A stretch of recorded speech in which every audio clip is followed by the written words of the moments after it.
Hello, everyone. This has been a big year for Overwatch 2, and Season 18 is going to be one of the biggest so far. We've got several of our devs here to talk through some of the cool things headed your way, but as we can't cover everything in a dev update, here's a quick list of stuff coming when the season launches on August 26th.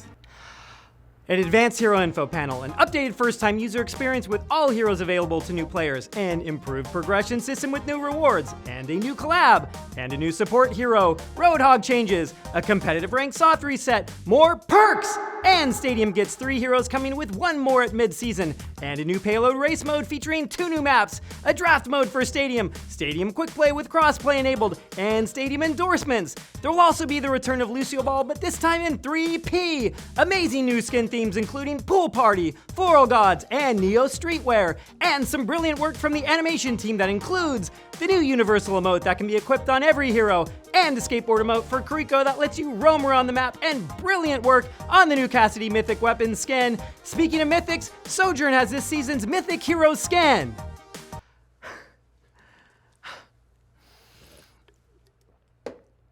Alongside the soft rank reset, we are also introducing the brand new Galactic Competitive skin. And across all game modes, we'll now have a new lever forgiveness system where you won't receive any negative hits to your ranking if someone leaves a match early from your team.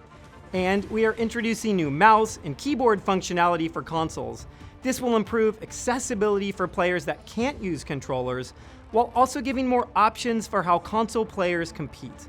But to keep things competitively fair, all console players who use this will be added to the PC pool of players. Oh, and a new hero status website where you can check hero pick, win, and ban rates for the core modes. Okay, that is a lot, and this is just the introduction. So let's hand it over to some of our amazing developers who will go into more detail on a few of the things I just listed. I need some more water. Hey everyone, let's talk heroes. First up, our newest support hero is Wuyang. He's a blast to play and we hope everyone had a great time testing him during last weekend's hero trial. For those who weren't able to jump in and try him out, Wuyang brings a unique skill set to the battlefield. You'll be manipulating water while playing from a distance, refreshing allies and drowning enemies.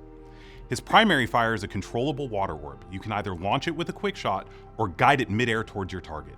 It's kind of like a laser-guided missile. Super satisfying to use and unlike anything we've done before. It's the core of his kit and everything else builds around it. Restorative Stream places a ring of water around allies for consistent passive healing while maintaining line of sight.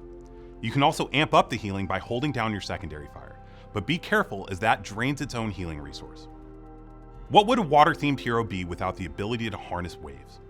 Rushing Torrent gives Wuyang a movement speed boost and bonus jump height, while Guardian Wave summons a current to give a healing boost to allies and knock back enemies.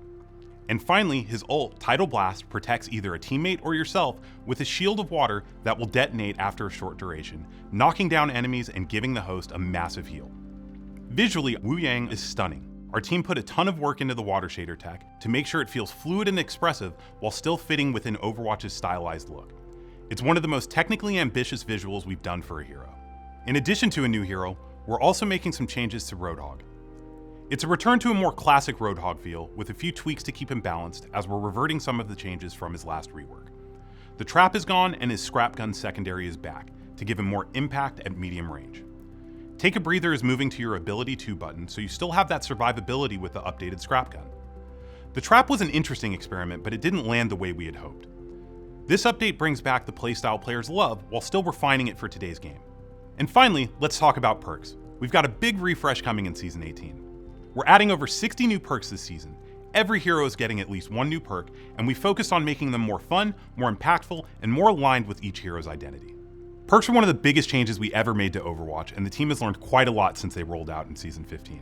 One of the biggest lessons we learned is that players tend to prefer when perks give you something cool without limiting your gameplay. This season, we're leaning more into perks that feel good to pick with a greater focus on what is fun.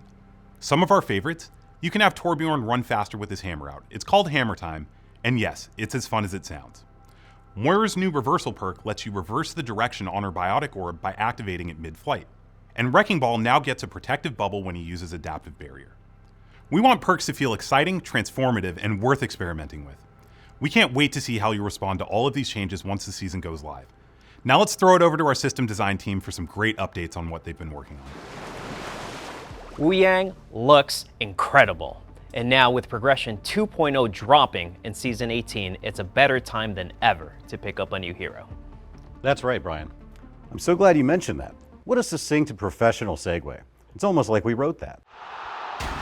You heard that right. With Season 18, we're massively upgrading the way you experience hero progression. We know how much players care about their favorite heroes, and we want the game and other players to recognize the effort you put into mastering them. I know what you're thinking, Brian. Please stop freaking out. You won't lose any progress with this update. All your hero levels are carrying over just as they are. No wipe or reset. Furthermore, each hero has an upgraded track of rewards, offering hero-specific cosmetics and even legendary loot boxes. But let's get to the real star of this system. With Progression 2.0, at hero levels 20, 40, and 60, you'll see the frame around your hero portrait upgrade. They'll evolve into something shinier and more spectacular. These frames will be visible on the Hero Select and Kill Cam screens to start, letting you flex your dedication to your favorite heroes. And yes, that means if you were level 20 on any hero right now, you will have the first new border on day one. And if you're starting out a new hero, like our buddy Wuyang there, it should take you roughly 20 hours to hit hero level 20. All right, it's that time of the year again. Comp will have their mid-year soft rank reset. But this time we will be introducing a new system we call Hero Skill Rating. For the first time ever, we'll be able to see how you rank on individual heroes in competitive. It's a whole new way to track your growth, and yeah, it might even surprise you. Here's how it works. After each rank reset, once you finish your placement, hero placements unlock, and the goal now is to get Hero SR. Just play a hero for at least 3 minutes in 5 different matches. That's it. So simple. You'll be actively gaining or losing SR for each hero you play as you try to reach new heights this competitive year. So maybe you're a gold overall, but you're a plat Reinhardt. I am not. That's a flex. And that's not just about bragging rights. The system helps you double down on your best heroes or figure out where you've got room to grow. It's personal, actionable, and that's a great way for you to level up your game. Lastly, every rank reset, your hero SR will reset, so let's make this year huge. Oh, it's personal, all right. I can't wait to see how bronze I am on all my favorite heroes. Now for the stat nerds in the room. We get very hyped for stats here. We've got an update that we've wanted to tackle for a while. The aim is to give players better tools to analyze and understand the game in more detail.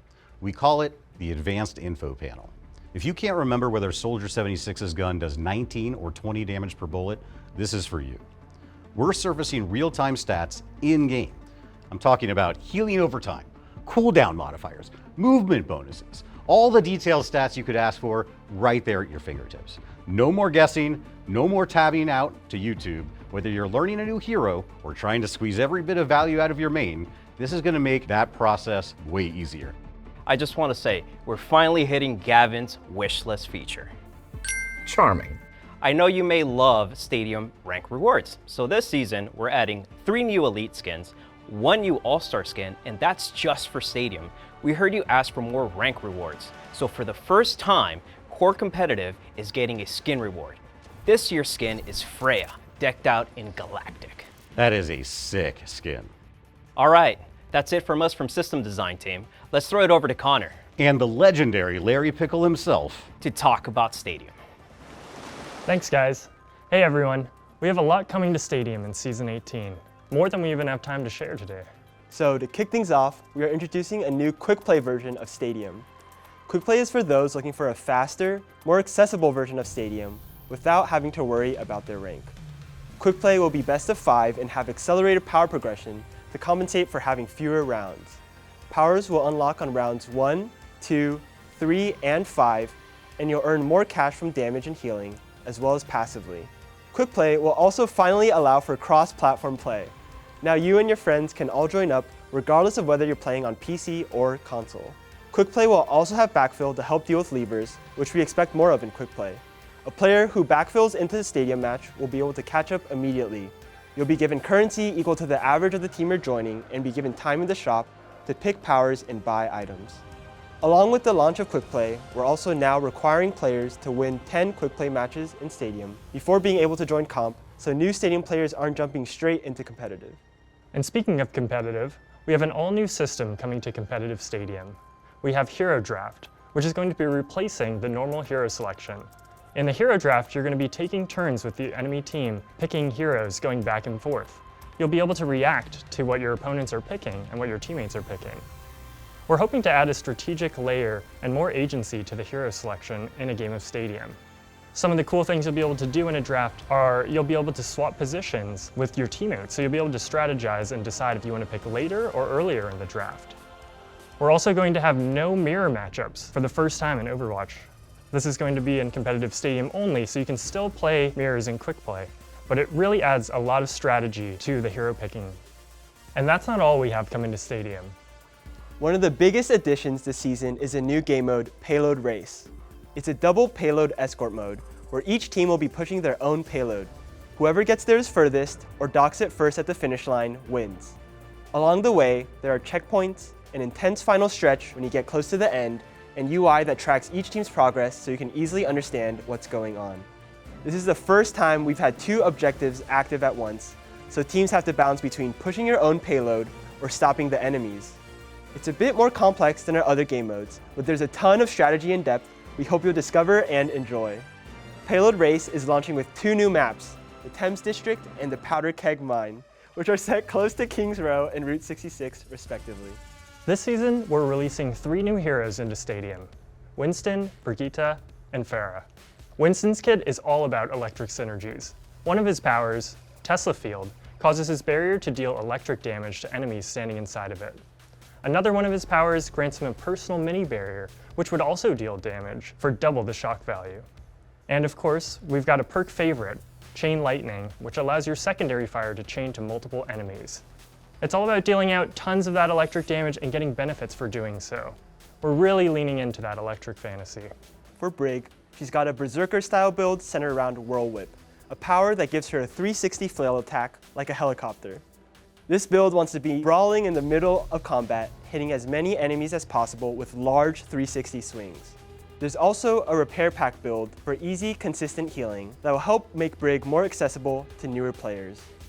My favorite though is the whip shot build. It gives you a much longer whip shot that can light enemies on fire. It really helps Brig in matchups that she typically struggles with, like flyers that she doesn't have the range to hit typically, like Pharah. Speaking of Pharah, her flashiest build is probably a tanky rocket barrage build. In this build, you'll have access to more frequent rocket barrages that last longer and allow you to move while you're using them. You'll be floating across the sky slowly like a battle cruiser, raining down missiles on your opponents. There's a large amount of flexibility in the weapon builds as well. The weapon builds are built all around landing direct hits and getting payoffs for it. You'll even have the ability to turn your primary fire into a volley that fires 3 rockets in quick succession. And for the OG Pharah fans, you'll be able to get a lot more fuel, especially if you land direct hits. And then you'll be able to stay in the air for much longer. Speaking of flying heroes, we're adding a couple new cheap general item options in Season 18 that will help players deal with flyers and long-range bursts, especially earlier in the match. We're also buffing some of the weaker general items that haven't been too popular. Our goal here is to make the armory feel like a toolbox, where you have the agency to deal with whatever enemy heroes the game throws at you. This will be an ongoing process, and we have additional plans in the future to allow you to adapt even more within the armory. We've also got some power and item reworks for Ana, Cassidy, and Mercy to help increase their build variety, as well as a host of other balance changes. Besides that, we've got a new Oasis control map, and we are adding a new melee range indicator when playing in 3P to make it easier for you to know when your quick melees will land. And of course, Tracers coming to Stadium in the mid-season update. We'll have more to share on her very soon. Thank you for joining us for the Season 18 Dev Update. We'll see you in Stadium.